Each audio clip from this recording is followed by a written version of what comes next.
Alright guys, Swisher Family Farm, we're waiting for the clouds to start clearing up and we're going to get moving on step one of getting mom and dad out here to retire, relax, and enjoy life on the farm. Alright guys, so if you don't know, me and Amy moved out here from the city. We started with nothing. We sold everything but the kitchen sink. Well, actually, I think we sold that too. Came here not knowing that much. I'm a chef for 34 years now, and Amy works for a company locally. We moved out here to the homestead to start a life and have a farm. I always wanted to farm as being a chef, to know where my food source came from, grow my own vegetables, do my own recipes, experiment, and have a great time doing it. Well, as time went on, we're out here for 3 years now, and my mom and my dad said, I said, if you guys ever needed a place you wanted to go, you could always come here.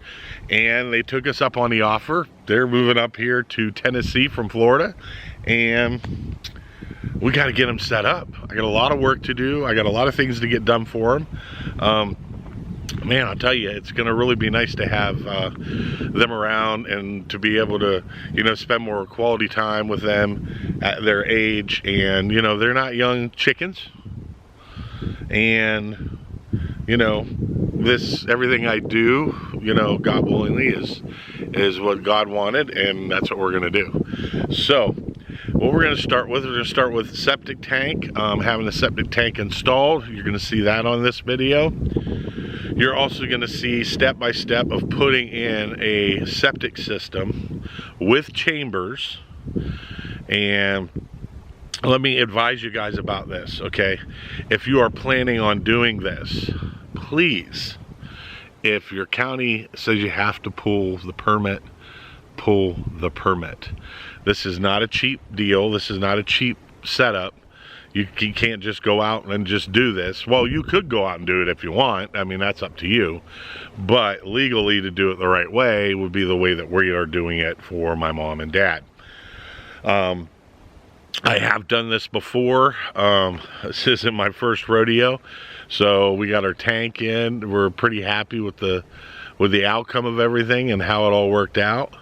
And hopefully everything goes as planned. Well, let's get to it, and we'll get started on showing you the septic system, and then we'll go step by step into place on how to do it.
Dad's septic system in.